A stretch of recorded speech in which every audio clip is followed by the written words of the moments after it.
Are we talking? Are we actually doing this? We're live. No. Woohoo! Are we live? That's so cool. I can't tell you, Kris Lager, how thrilled I am to be here with you Well, and having the opportunity to talk to you about the band.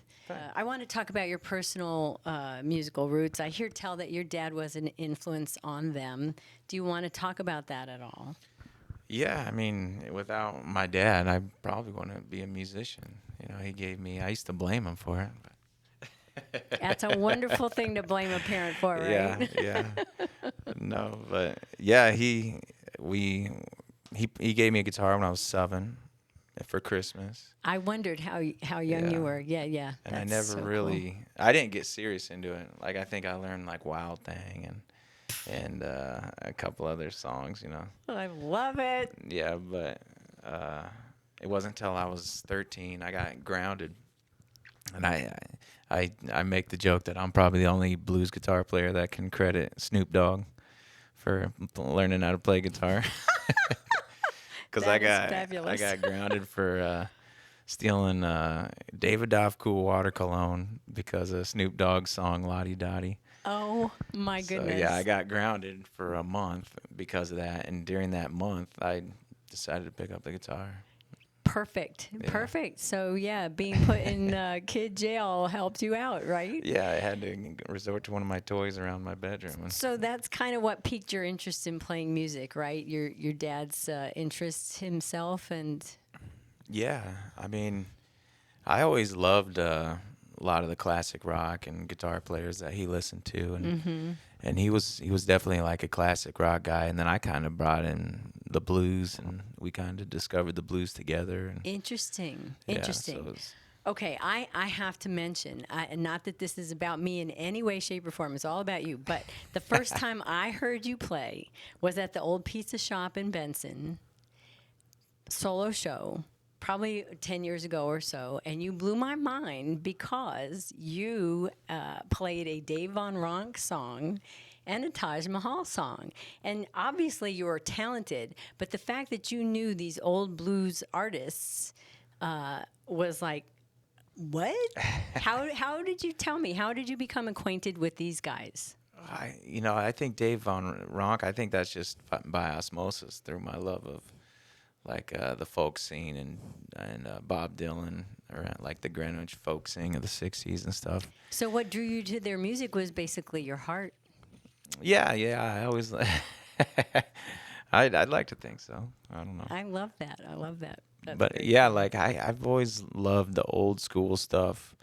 I feel like I feel like that, you know, it's, I hate to say that the music gets a little watered down through the generations, but it kind of does a little bit, to the extent of like, it becomes more business, more mindset of selling and being popular and doing it for that.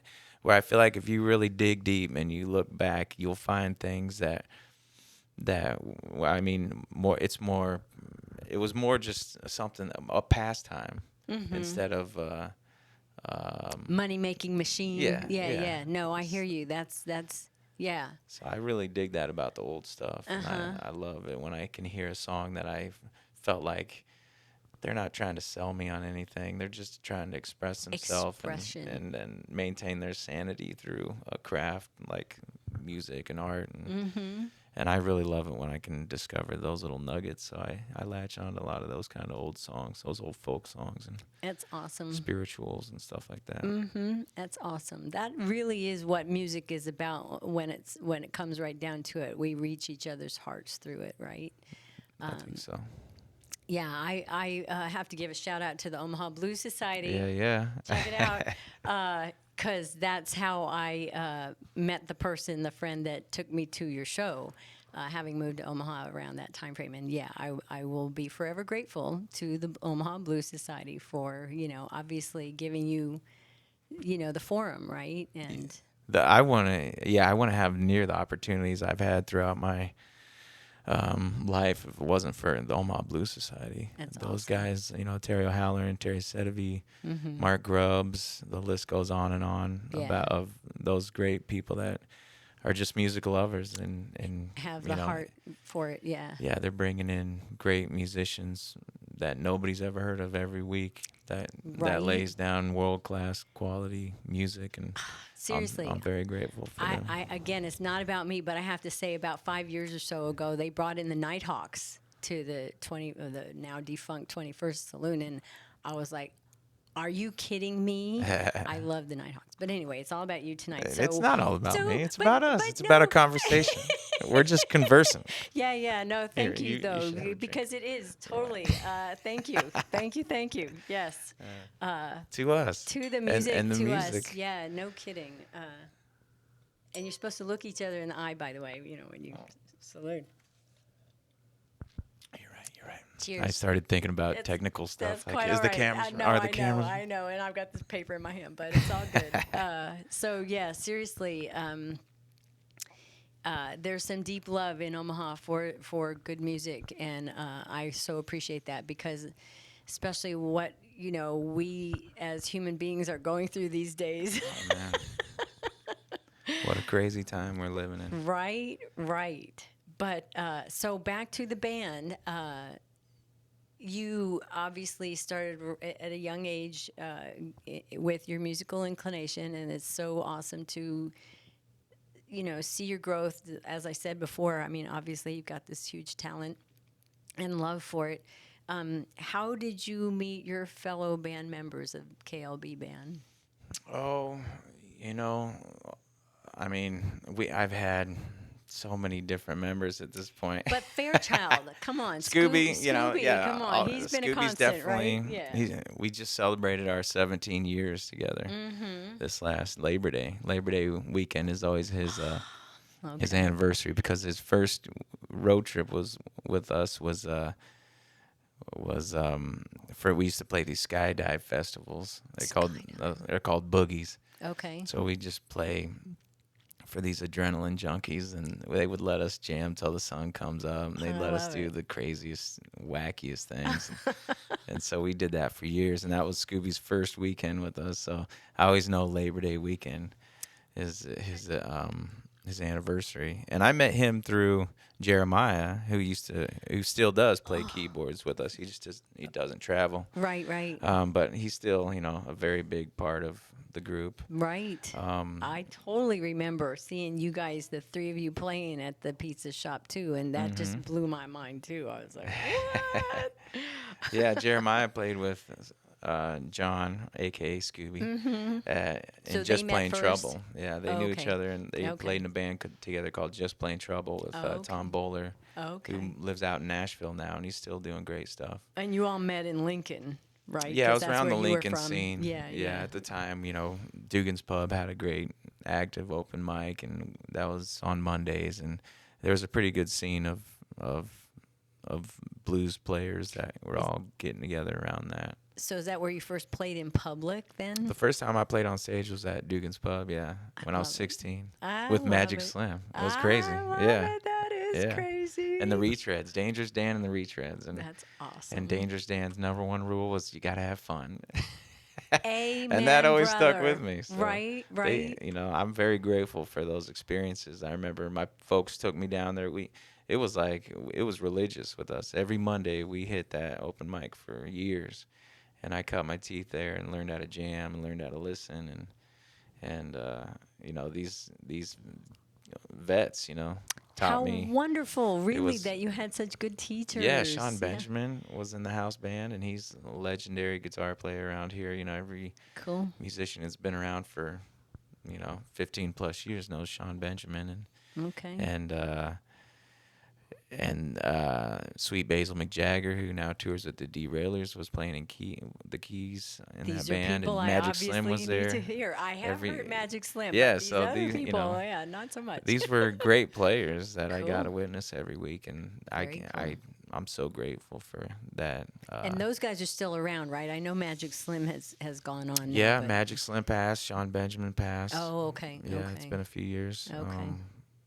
Dangerous Dan's still out there. I don't know if Okay. he's playing much, but Okay. he's I'll have to see. he gave me my first gig. It was a Super Saver grocery store gig. My very my first paying gig. goodness. I made $40. I love it. I locked my keys in the car with all my gear right before the show. Were you so we totally had to, nervous? Were you like, I must have been, because I locked all my gear in the car, and Oh. so we had to get Yeah, coat well, I was coat 50. hanger. We had to get a Funny. coat Good. hanger. Okay, you figured it out. Oh That's my gosh. awesome. But yeah. That's so cool. Yeah. Gotta start somewhere, right? Yeah, exactly. That's I feel awesome. like in a lot of ways I'm still starting out.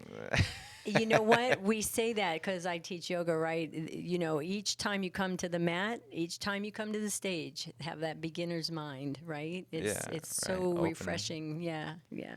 Very cool. Yeah, there's always that's what I love about music too is Mm-hmm. and it's just endless. You never got it figured out, and some days it comes easy, some days it doesn't. Right? But the one thing's for sure is I'm never gonna have it all figured out.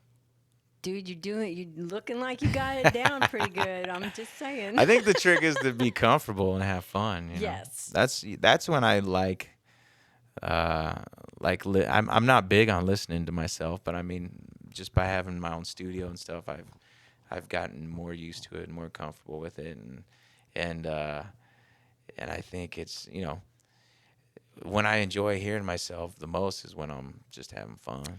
I was just going to say, that was another one of my questions. I have to flip pages here, and it's like really not easy to do with the mic and a glass of wine in both hands.